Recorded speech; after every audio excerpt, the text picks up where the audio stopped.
أعوذ بالله من الشيطان الرجيم بسم الله الرحمن الرحيم।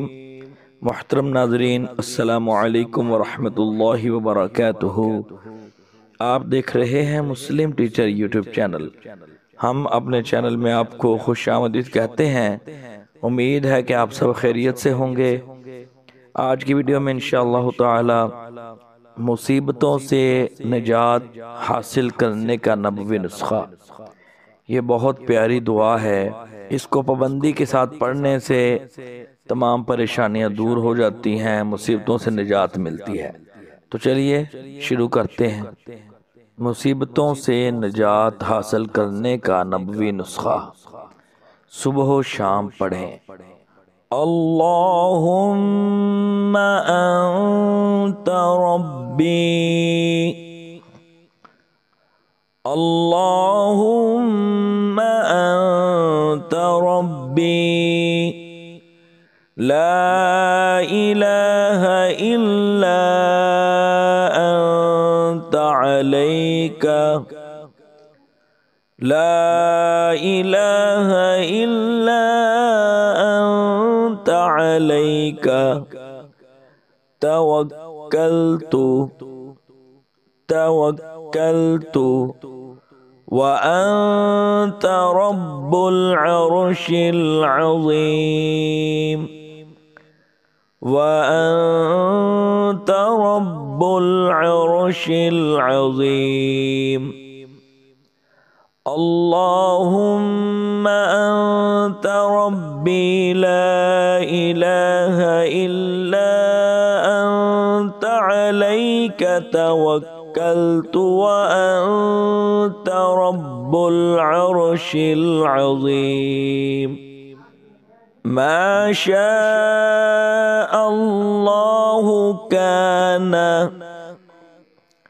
मा शाअ अल्लाहु कान वमा लम यशा, वमा लम यशा लम यकुन, लम यकुन। वला हौल वला कुव्वत, वला हौल वला कुव्वत इल्ला बिल्लाहिल अलिय्यिल अज़ीम, इल्ला बिल्लाहिल अलिय्यिल अज़ीम। अअलमु अन्नल्लाह, अअलमु अन्नल्लाह अला कुल्लि शैइन क़दीर, अला कुल्लि शैइन क़दीर। अअलमु अन्नल्लाह अला कुल्लि शैइन क़दीर व अन्नल्लाह क़द अहात बिकुल्लि शैइन इल्मा, व अन्नल्लाह क़द अहात बिकुल्लि शैइन इल्मा। अल्लाहुम्मा इन्नी अऊज़ु बिका मिन शर्रि नफ्सी,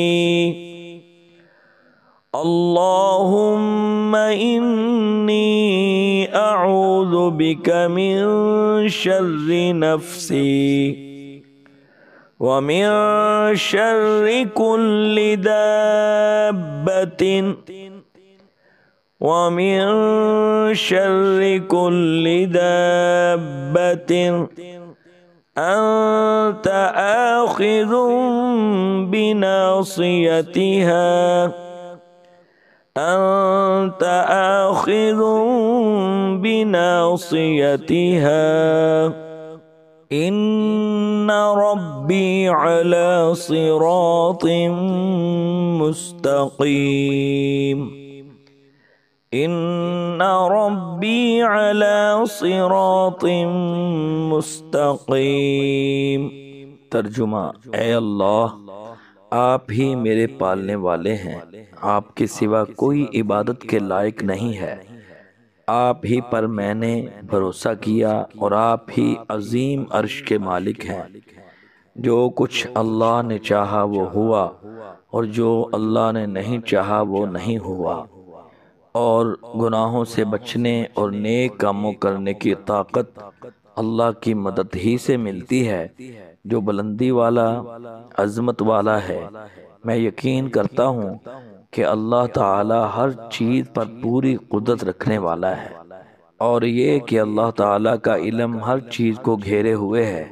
اے اللہ، میں آپ کی پناہ مانگتا ہوں میرے نفس کی برائی سے اور ہر اس جانور کی برائی سے جس کی پیشانی آپ کے قبضے میں ہے۔ بے شک میرا رب سیدھے راستے پر ہے۔ فضیلت حدیث: حضرت ابو درداء رضی اللہ عنہ فرماتے ہیں کہ میں نے رسول اللہ صلی اللہ علیہ وسلم کو فرماتے ہوئے سنا کہ جو شخص ان کلمات کو صبح پڑھے تو شام تک کوئی مصیبت نہیں پہنچے گی، اور شام کو پڑھ لے تو صبح تک کوئی مصیبت نہیں پہنچے گی۔